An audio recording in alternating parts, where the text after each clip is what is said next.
Alhamdulillahi Rabbil Alameen. Wassalatu wassalamu ala Sayyidina wa Nabiyana. Habibi Ilahi Rabbil Alameen bil Qasim al Mustafa Muhammad. Sallam. Wa alayhi tayyibin al tahirin al masumin al mazlumin. Wa la'natu da'ima ala adaihim ajma'in. Min alan ila qiyam yawmiddin. Amma ba'd, assalamu alaikum wa rahmatullahi wa barakatuh. We will be looking at lesson number 3. I think you may have the PDF for the lesson or not. I'm not too sure. If you don't, we'll send it to you, inshallah. No, I'll send it to you tonight, inshallah. In the continuation of the discussion in regards to the importance of the Quran, while looking at the phenomena of Tanzil, which we were talking about, how Quran is the nuzul of Quran, or the Tanzil, nuzul or Tanzil, which means that the Quran is in Lawh Mahfuz, and at the same time we have it in a book form, so that means that it's not like how it is physical, something that comes from Allah. So the Quran is here but not over there, right? So it's something over there, but it's a manifestation of it or a reflection of it, that we have it in this world. And every hidden reality or every spiritual reality, metaphysical reality, when it comes to this physical world, it has to take a form. I mean, it just can't be without a form. Angels are immaterial reality, immaterial being. Now, obviously, for someone to see an angel, it should have a form, right? And, even when we look at, for example, in these paintings and all that, we do find them that, they make a form of young babies and with wings and stuff like that. So there's some sort of form to it is given. So whenever it comes, even like, for example, the Malak, the angel who came for Hazrat Maryam, it came in a form of a bashar. The Quran clearly says it took a form of a bashar. And the angels, they have to take a form. So the same way, this Kitabul Maknoon, this book on Lawh Mahfuz, when it comes from this maghzan, when it comes from this treasure of ghaib, when it comes to this dunya, it has to take a form. And Allah makes it, جَعَلْنَا قُرْآنًا عَرَبِيًّا, in a form of, given an Arabic form, لَعَلَّكُمْ تَعْقِلُونَ. So in order that you intellectualize it, in order that you understand it. So it takes the form of that language, it takes this form, right? Now, obviously, as we mentioned earlier as well, just a reminder, in the course of history, we have seen that as this Quran, Allah have made it in Arabic, and continuously scholars have tried to extract the meaning out of it, try to understand it, and they have continuously improving in terms of understanding the meaning of it. And that's what makes the Quran as fresh. It's for every period. And we said that it's been addressed for every era, not just for that era. If it be for that period, then it will be in accordance to that period. But Quran is something for us, for that period, and also for the future as well, right? And it's been addressed to each and every individual. It's like, for example, if you have a scholar 1,000 years ago, he has mentioned something for the future people to come as well. But, it will be, his understanding will be influenced by his period. Maybe he could go to a certain extent, look for the future and mention it, but it will not be precise and exact, right? But Quran is something that, is challenging, and it's mentioning, and according to the, according to the riwayat that we have, like for example, the Imam says that the Bahar, the spring of Quran, is the month of Ramadan. Something that is alive, something that is living, that's something that is for every period. There is spring for it. Season is every year in March, for example, we have spring, because it's alive. It is hay. Nature is alive, and therefore, when Imam is saying that the Bahar or the spring of Quran is the month of Ramadan, is pointing out to that there is some sort of living reality. It is hay. The Quran is Hayy, it is a living reality. That's why there is spring of that. That as nature is Hayy, as nature is alive, as the earth is alive, therefore there is a spring for it, there's a winter for it, there's a summer for it, the same way. Now, in a hadith which I'll read from the author he has brought, he says that the Imam, when it replies to, Quran is always new and fresh. He says that it is because Allah subhanahu wa ta'ala did not make it for one particular time over another, Imam is saying, or for one particular group of people over another. It is new for every time, every age, every group of people. There is a freshness in it until the day of judgment. So it's not for Arabs, as we say that, okay, it's in Arabic, so it belongs to the Arabs. No, I'm sorry, it's not the case. It's not for a group of people, or it's not for a group of time that, they were in the Jahiliyyah, so they needed some sort of law. So, there was a man whose name was Muhammad, so he wanted to have an order in the society, so he thought of it, and then he compiled a book of law for them, so that there be some law and order. No, it's not the case. It's not for a particular group of people or a particular time, but it is rather fresh. It is rather for all. Then another proofs that the author kind of looks into, point out to, that the Quran is something that is alive, something that is ever living, while quoting the hadith from our 8th Imam, which we did mention this very briefly last week as well. With the passage of time, the Quran does not become outdated. The Imam is saying, this is a hadith of the Imam. With the passage of time, the Quran will not become outdated, old, or worn out. And it is not affected by many tongues reciting it. This is because it has not been made for only one time and not other times. Rather, it has been made to be a guide and a proof for all people, and falsehood does not come to it from any direction. So nothing could be added, subtracted, any sort of falsehood could be associated with it. Because Allah is the one who is saying, I will be the one who will protect. نَحْنُ نَزَّلْنَاهُ الذِّكْرَ وَإِنَّا لَهُ لَحَافِظُونَ. Now, in the margin I will mention here, the same is for the Ahl Bayt. إِنَّمَا يُرِيدُ اللَّهُ لِيُذْهِبَ. God says, I am giving the guarantee of protecting it. Because the possibility of impurity exists, right? God says to Ibrahim, tahara bayti, purify my bayt, purify my house, for, sajideen, for raki'een, for, those who are doing itikaf, But what happened to the bayt? By the time of the Prophet, there were idols in the bayt. In the house of God, there were impurities. So now God says that I will protect Ahl Bayt. He is giving the guarantee. Innama yuridullah. Right? So now this doesn't mean that, their Ahl Bayt are so weak, so only God have to protect it. No. It's a question of the importance. Whether you send a soldier or the king himself comes.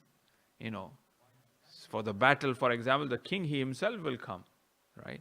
Or for any, even could be a little act, for example, one might think, but the king is coming, it shows the importance of that act itself, right? Same thing for the Quran.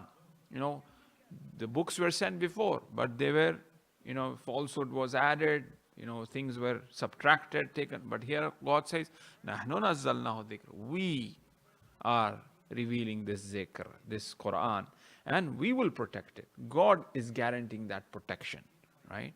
So it is the word, it is the Quran, which God is saying that I will protect it, right?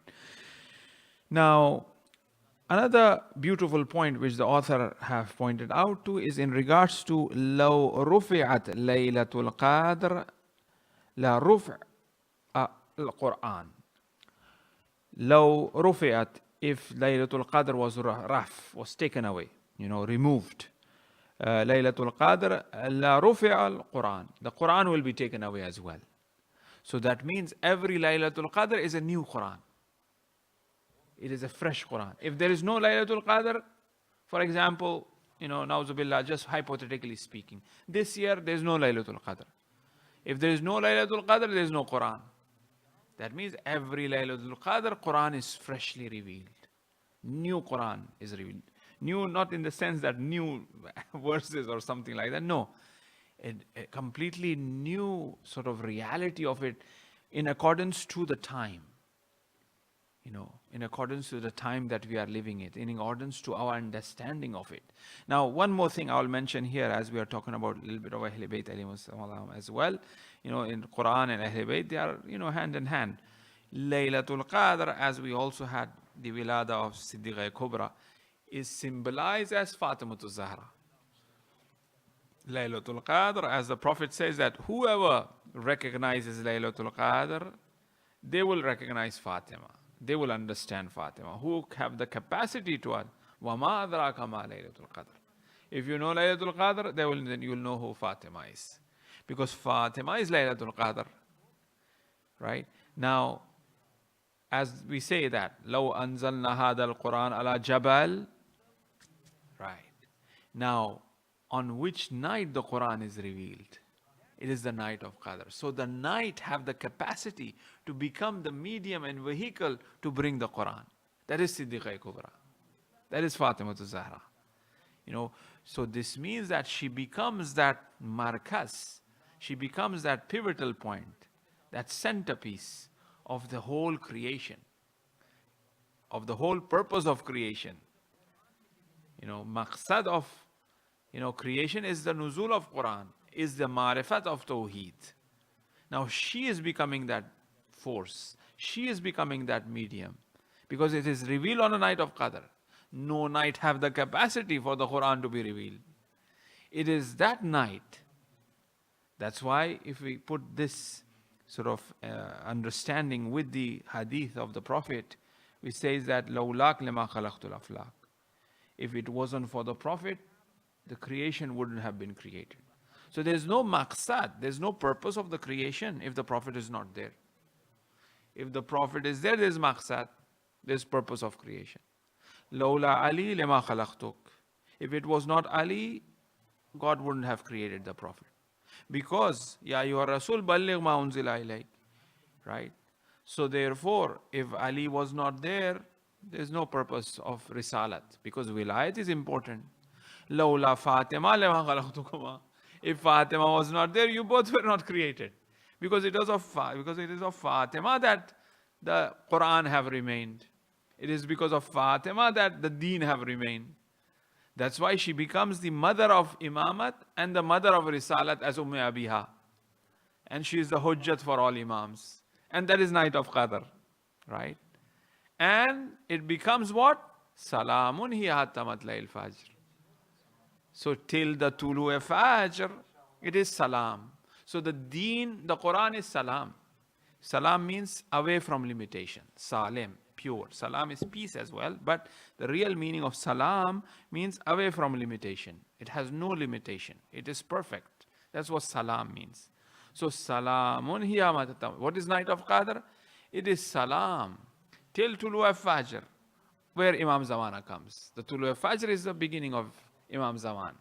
So, Deen, Quran is salam and salim from all naqs, from all limitation, till Tulu Fajr, till Imam Zamana comes. And that is Fatima. And that is because of Fatima. That is why, be Fatima ta wa abiha. That's why we say, in Hadith Kisa as well, who is God is introducing? He says Fatima, abiha wa baliha wa bani. So she is that night of. So if there is no night of Qadr, there is no Quran. And she is the night of Qadr symbolized as. So the Ahl Bayt and the Quran, they go hand in hand. As they say that sometimes the Quran becomes the actions of Ahl Bayt, and sometimes the actions of Ahl Bayt is seen. The Quran is seen in the actions of Ahl Bayt. You see. So the night of Qadr is that night. And as a matter of fact, it is known as the New Year. The Bahar, the spring of Quran, is the month of Ramadan, and the night of Qadr is considered to be the beginning of the year. That's why on the night of Qadr, it's mustahab to really calculate, to budget it, to seek forgiveness, to make account zero and plan, for the year to come. It's known as the first day, is the feast of awliya. The night of Qadr is the feast of awliya. So it's like another example, very interesting example comparing to the Quran. For example, you have a picture of a friend, Now, after 20 years, obviously, he has gone old. The picture is different to his reality. But you have a mirror, for example, or your own picture, for example. But as you see yourself in the mirror, it's always fresh. So Quran is like that, it's always fresh. It's not something that was revealed at the time of the Prophet. Things have changed now and it doesn't relate to it now. These verses are outdated. No, it is always fresh. It is always new, and things are, what's been mentioned is been related to, to the present reality. It repeats. Now here is a very beautiful hadith here, which is in Tafsir Ayyashi. There are very famous tafsir from the Imam, which is known as Tafsir Ayyashi. He narrates a person whose name was Abdur Rahim al-Qusayr or al-Qasir. He says that. Now, why are we reading this hadith? In order to prove that Quran is hayy, Quran is alive, Quran is ever living, and everlasting, right? On what basis? This hadith. One day I was in the company of Imam Baqir, and he said, "Oh, Abdur Rahim," he said to Abdur Rahim. I said, "Here I am, at your service, fi khidma." He then said, the saying of Allah in the Quran, Allah says that you are only a warner, anta mudhakkir, wa likulli qawmin had, and there is a guide for every people. Liqawmin had, for every qawm there is a had. So Prophet, you are a warner, and there is a guide for every people. To this, the Prophet of Allah had said, I am the warner, because Prophet was known as Mudhakkir, and Ali is the guide, and Ali is the guide, Ali is the Hadi, Then Imam asked, now Imam is asking, who is the guide today? If Prophet was Mudhakkir, Prophet was warner, and Ali was the guide. Now who is guide today? In this period, 5th Imam period, right? And I remained quiet for a long time. Then I raised my head and said, may I be your ransom? This is something that is among you. One after the other, you inherit from one another, until it has reached you. So this guide, this had, is remained with you, and now it has reached you. So you are the guide today. May I be your ransom? Imam Baqir said, you are right. So, as the Quran is ever living, when the Quran says, لِكُلِّ قَوْمٍ had, so it is not for the period of the Prophet when it was revealed and Ali is the guide. No. This لِكُلِّ قَوْمٍ had, which is a verse of the Quran, is still alive today. And today the Hadi is Imam Zaman. Yes, it was revealed in that period. But as we said, Quran is fresh, it's new, it's for all generation, for all period. So when it was at the time of Imam Baqir was the reference of this verse, which points out to the verse being hayy, being alive. It's reference for that period. So every qawm, there is a had, there is a guide to it. Right.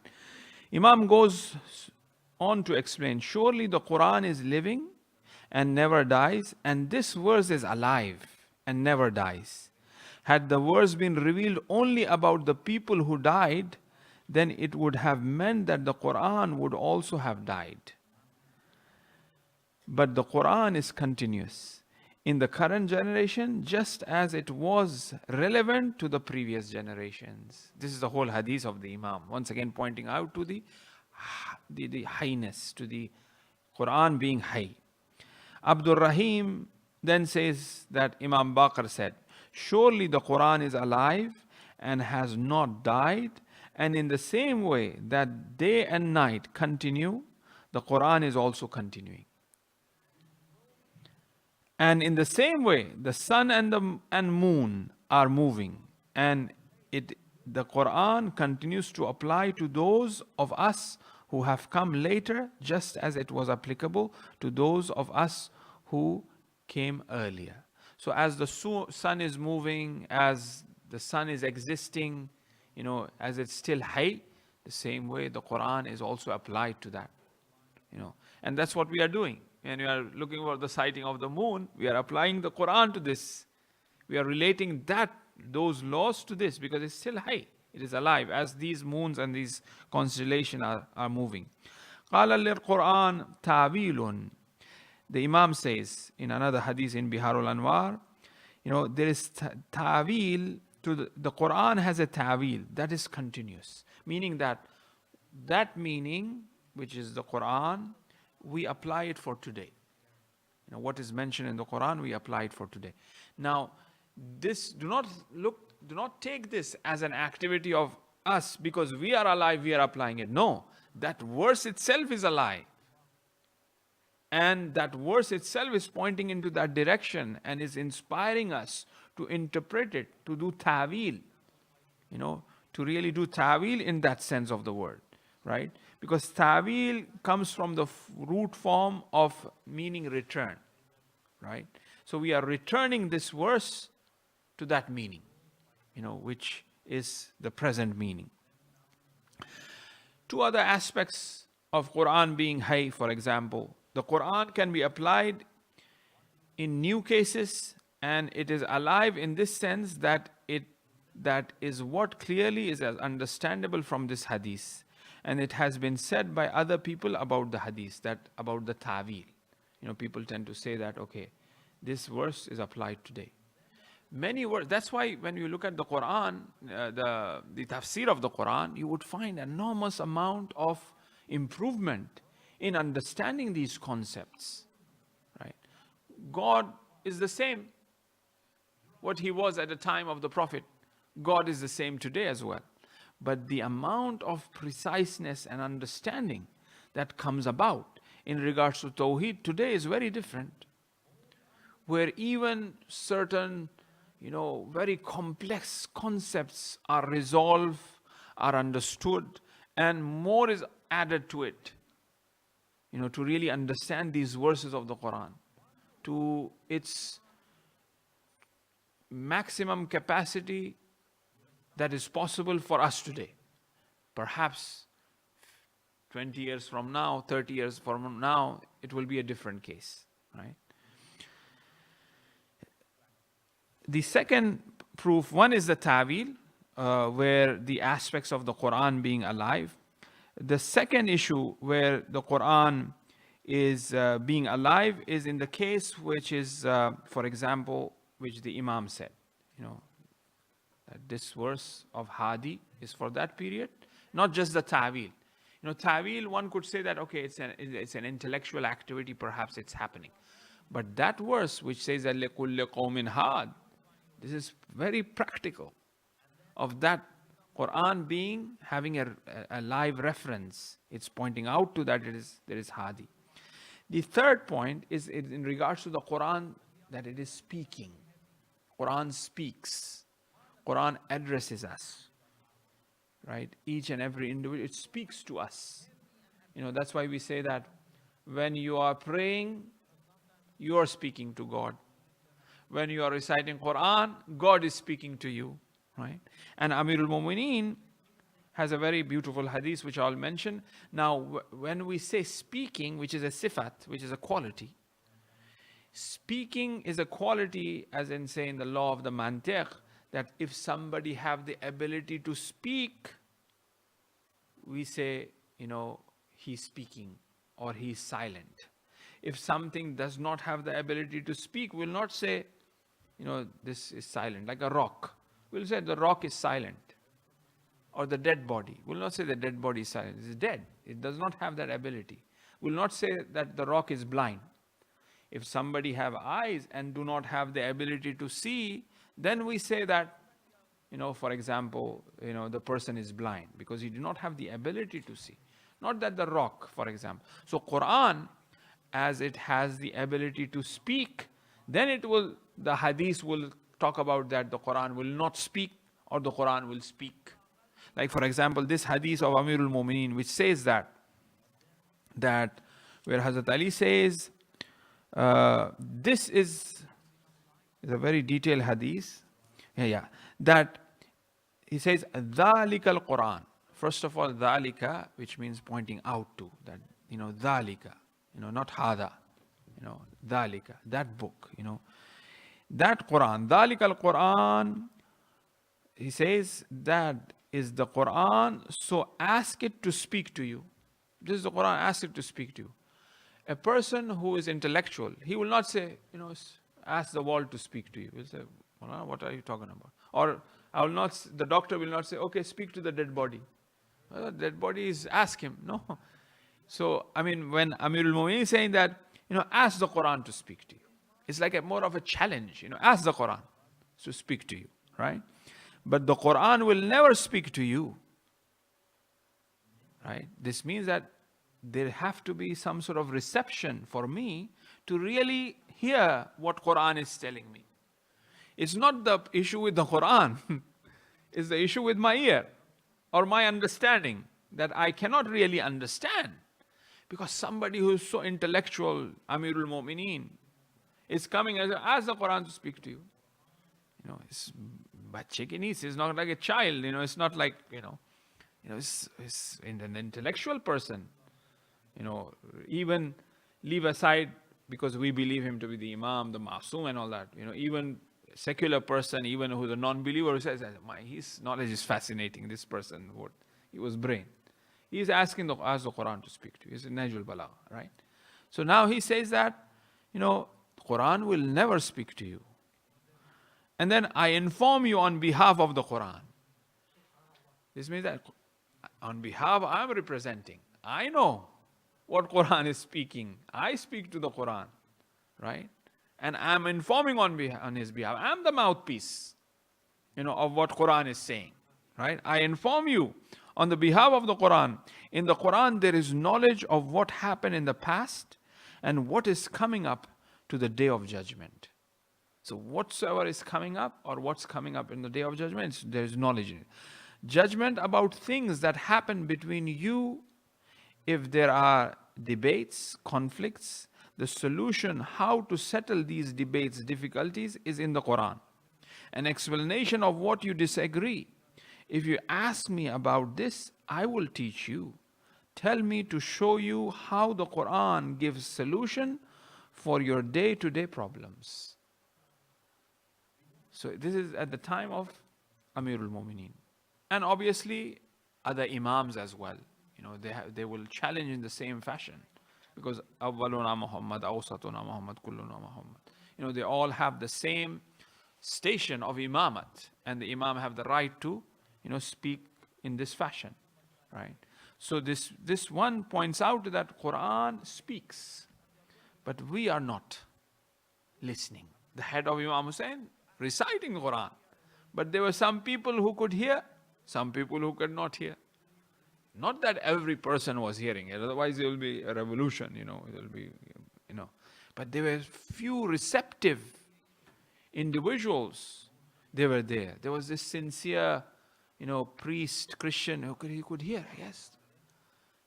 There was some sort of attraction, reception was there. It's like a radio. If I tune in, I could get those waves. These waves are always there. It's right here, but I'm not tuning in. I have put it, my radio is off, right? But if I turn it on and tune it in, I could catch those waves, which have those sounds and whatever, news or whatever, right? So the same way, Quran is speaking. Quran is high. Quran is always guiding. Quran is always but it is me who cannot have that reception. If I, tune myself on that wavelength, then I will be able to hear, what Quran is saying. Now, another example in regards to this is given in the story of Hazrat Musa alayhi salam, which will come later on. I'll just, prior to that, there are a couple of hadiths which I wanted to point out to, where to emphasize this meaning of that Quran is speaking, where Amirul Mu'minin said, this book of Allah by which you see and by which you can hear. So through the book of Allah, you are seeing and you are hearing, right? Part of it speaks on behalf of the other, explaining each other.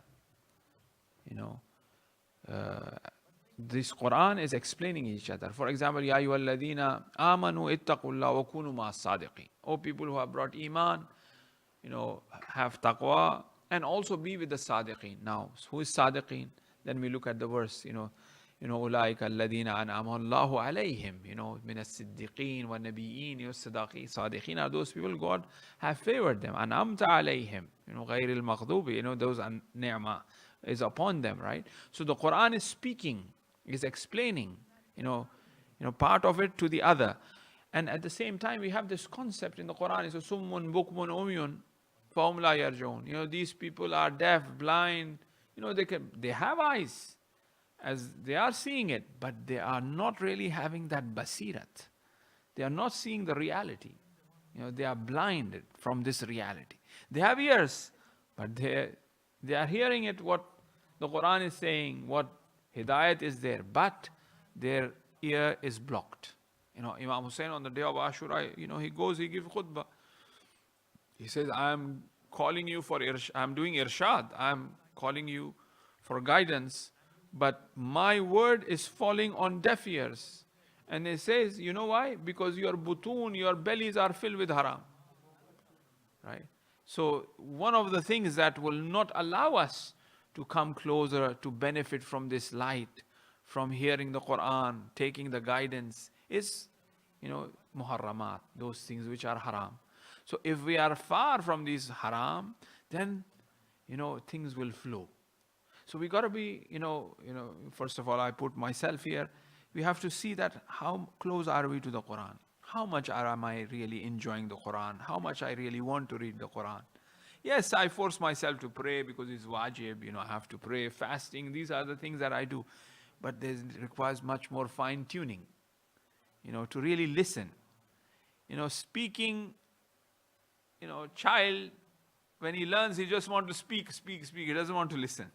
You see bache, always when listening power is not that, child is not that receptive. It comes a bit later. Once he develops his intellect, listening power develops.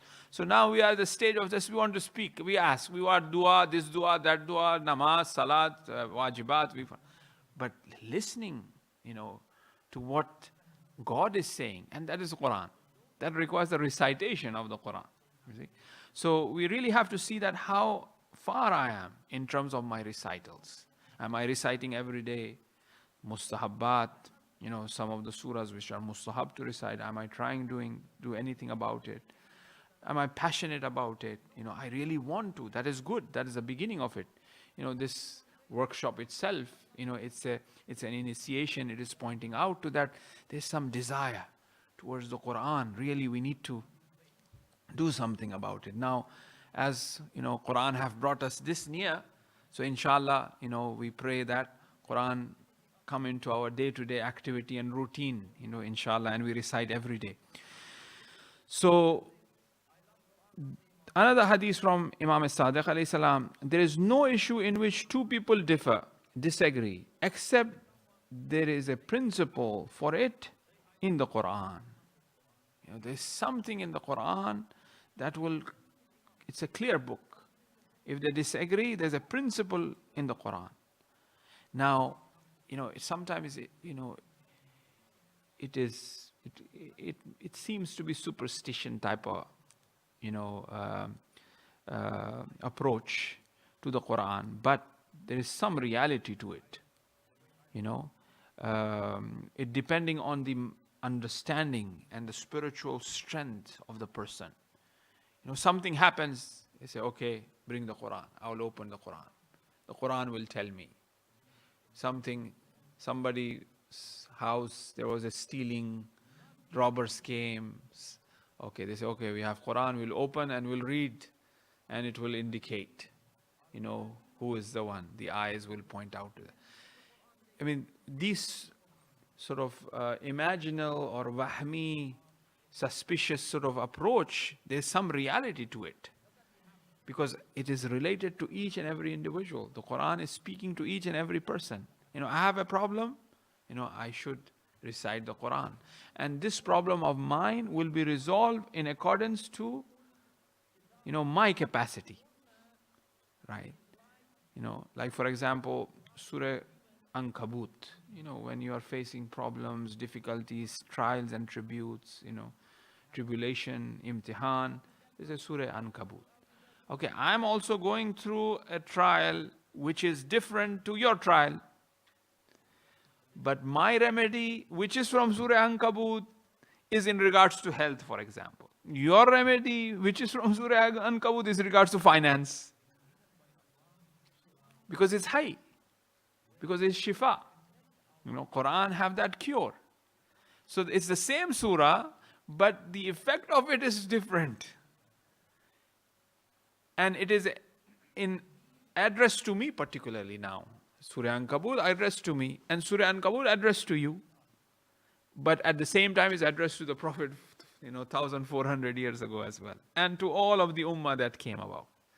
But the fruit of it is fresh, which is the remedy, which is the shifa, which is the prescription. One prescription from that time up until now, and for the future as well, it will be same prescription. Right? For every era, you know, it has resolved issues and problems, right? That's high. Right? So here, the Imam says that there is no issue that there are, because Quran it talks in principles. You know, it speaks, it gives you principles. On these principles, things are resolved, right? Now, one last point, inshallah, very briefly, and then we will finish this lesson 3, and then we'll start about the phenomena of wahi. What is wahi? And it's a very interesting discussion in regards to wahi. What is the reality of wahi? Who is Jibreel? Who are the angels? The aql? You know, we could do a bit of comparison with the aql. And, you know, now here, just the last point of this lesson, Quran as a manifestation of Allah. Because Quran is the manifestation of God. It's a tajalli. Tajalli means that something that is, there's clarity. Something that is polished, you know, glittering, you know, polished, you know, tajalli, jalwe, jala, you know. So Quran is considered that. Why? Because Amirul Mu'minin says, Fatajalla lahum, God have done tajalli of him, subhanahu fi kitabihi, in the book. God have manifested. God is reflected in his book. So the Quran is that reflection of the divine. You know, that's what it is. Now, because of this, the Quran being that tajalli, that's why Prophet would go unconscious in the halat of ghashwa. He will have, you know, unconsciousness will take place when the wahi was revealed, because it's heavy, because it's tajalli of God from that maghzana ghaib, right? You know, that rad, that thunder, when it strikes our heart, you know, beats fast. It's just a, you know, one little creation of God. You know, something happened, you know, we go earthquake, sound, and so on and so forth. It's tajalli of God is in the Quran. That's why, you know, as they say, لو أنزلنا هذا القرآن on the Jabal, that's tajalli of God have taken place upon the heart of the Prophet. And Prophet, that's why Prophet said, during the day, there is time where there is not even Jibreel between me and God. So what does that mean? That means that even the angel do not have the capacity to download the reality of God.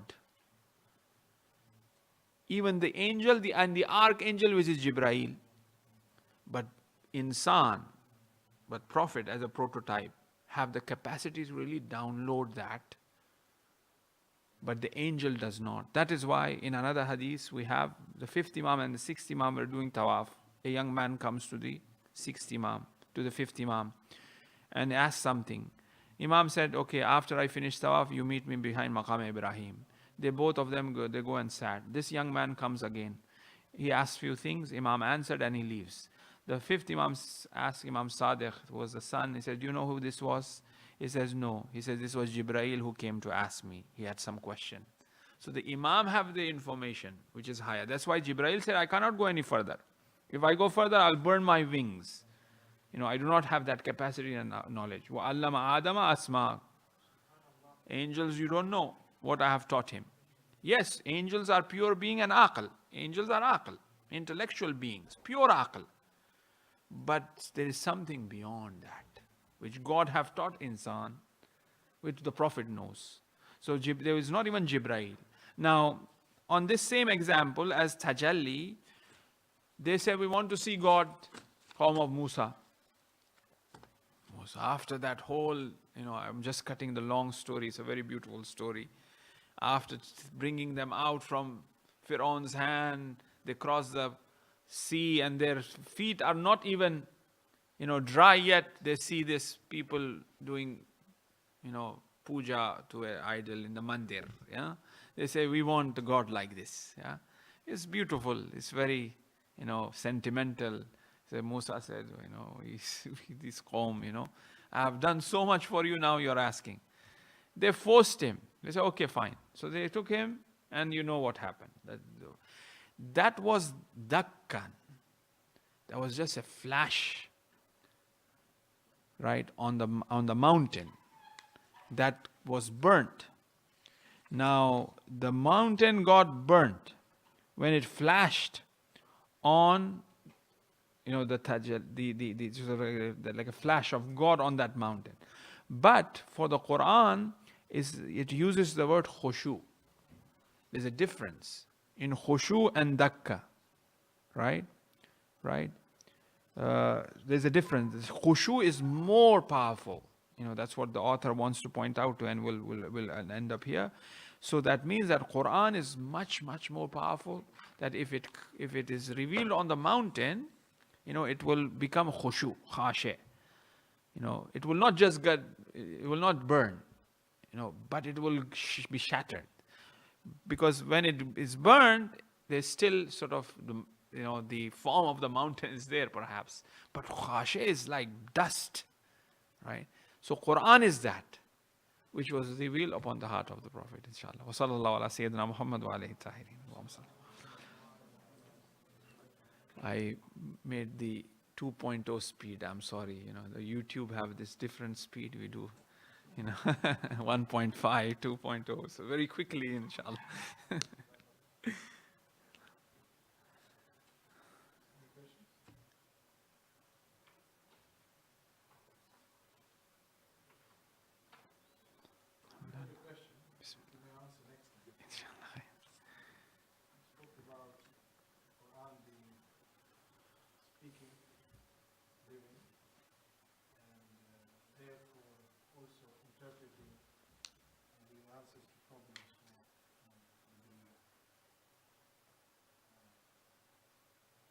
Do you think that Quran is up for interpretation for any person, or should it be with certain prerequisite knowledge? Yes. You can answer later. Inshallah, Bashir. No, it's clear. Alhamdulillah. Yeah, we'll probably look into more, inshallah. There's a nice essay on Quran, which is one of the chapters, to give you sort of, marifati, some sort of spiritual, metaphysical reality of the Quran in this book of Sayyid Hussein Nasr, which is Ideals and Realities of Islam. The chapter is chapter number 2, which talks about the Quran and what Quran is. So if you want to have an extra read, There's a good essay, inshallah. This book is on PDF. I can forward you. Perhaps you can forward it to everybody. So, yeah, inshallah, I'll forward it to the brother, and then you can probably have it. The second chapter is an interesting chapter, inshallah. Thank you. اللهم صل على محمد وعلى آله. رحم الله من قرأ الفاتحة لأرواح المؤمنين والمؤمنات, especially the marhumin of all of us who are here, inshallah. Bismillah.